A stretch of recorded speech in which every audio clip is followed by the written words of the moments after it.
Hello, dear my friends. Myself, Dr. Naresh Bhatti, Director of WellCare Overseas, Bangalore. Dear my students और मेरे दोस्तों और जिनका सपना है यूरोप में जाके परमानेंट रेजिडेंसी के लिए अप्लाई करना, तो आज एक मैं कंट्री की बात करने वाला हूँ। कंट्री का नाम है फ्रांस। अब फ्रांस में आप कैसे पीआर ले सकते हैं या कैसे आप परमानेंट रेजिडेंसी को अप्लाई कर सकते हैं और उसके लिए आपके पास क्या रिक्वायरमेंट होनी चाहिए और किस तरह से आप अप्लाई कर सकते हैं। तो डियर फ्रेंड्स, एंड तक ये वीडियो आपको ज़रूर देखना चाहिए, तभी आपको पता चलेगा कि अगर आपका सपना है यूरोप में जाके फ्रांस में।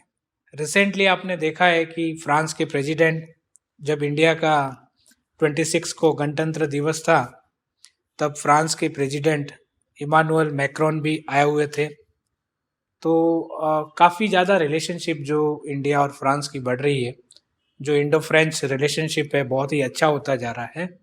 इसीलिए अगर आप प्लान करते हैं फ्रांस में परमानेंट रेजिडेंसी देने के लिए, तो क्या रिक्वायरमेंट उसके लिए आपको चाहिए, उसके बारे में इस वीडियो में हम डिस्कस करेंगे इन डिटेल में। तो पहला इंपॉर्टेंट रिक्वायरमेंट है कि आपके पास वर्क परमिट होना चाहिए। अगर आप फ्रांस में हैं और आपके पास वर्क परमिट है, आप फ्रांस में काम कर रहे हैं और मिनिमम 5 साल आपने काम कर लिया वहाँ पे, तो आप एलिजिबल हो जाते हैं पीआर अप्लाई करने के लिए। दूसरा इम्पोर्टेंट इसी के साथ, अगर आप फ्रांस में हैं और फ्रांस में आपको कोई पार्टनर मिल गया जिससे आपकी शादी हो गई फ्रेंच, तब आपको मिनिमम 3 साल तक वर्क का एक्सपीरियंस दिखाना होता है। ये फर्स्ट इंपॉर्टेंट रिक्वायरमेंट है related to staying in France and work experience. दूसरा इंपॉर्टेंट चीज़ है दोस्तों कि अगर आपको फ्रांस में पीआर के लिए अप्लाई करना है, तो फ्रांस में तो वो लोग फ्रेंच बोलते हैं, तो फ्रेंच भी आपको बेसिक आना चाहिए। बेसिक लेवल की जब हम बात करते हैं तो आपको A1 एंड A2 ये 2 बेसिक लेवल है। तो A2 लेवल तक अगर आपके पास फ्रेंच सर्टिफिकेट है ऑफिशियली, तो आप एलिजिबल हो जाते हो। तीसरा इंपॉर्टेंट थिंग, सबसे इंपॉर्टेंट, कि आपके ऊपर कोई भी क्रिमिनल रिकॉर्ड नहीं होना चाहिए। आप 5 साल फ्रेंच में काम कर रहे हो, तो इन 5 सालों में, या आपका कोई पार्टनर है और 3 साल आप काम कर रहे हो, तो इन सालों में आपको कुछ भी ऐसा क्रिमिनल एक्टिविटी नहीं करना चाहिए और पुलिस क्रिमिनल रिकॉर्ड में आपको नहीं आना चाहिए।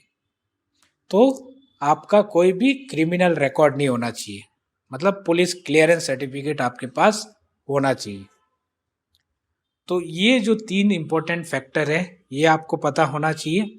एंड फोर्थ वन, ये सब होने के बाद अगर आप सबमिशन करते हो परमानेंट रेजिडेंसी के लिए और आपको पीआर अगर मिल जाता है, तो मिनिमम आपको पीआर मिलेगा दोस्तों 10 साल तक का, 10 ईयर्स।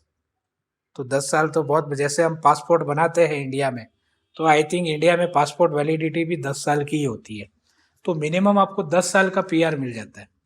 और फिर आपको 10 साल के बाद अगर आपके पीआर को आपको रिन्यू करना है, तो ये आपके ऊपर डिपेंड करता है कि आप करें ना करें, उस कंट्री में आपको रहना है या और रहना है, तो आप रिन्यू कर सकते हैं। तो लास्ट इंपॉर्टेंट पॉइंट ये है कि इस पीआर एप्लीकेशन की कॉस्ट आपको कितनी आती है।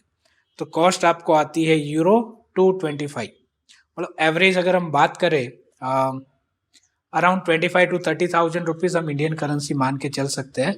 तो ये आपको कॉस्ट आती है।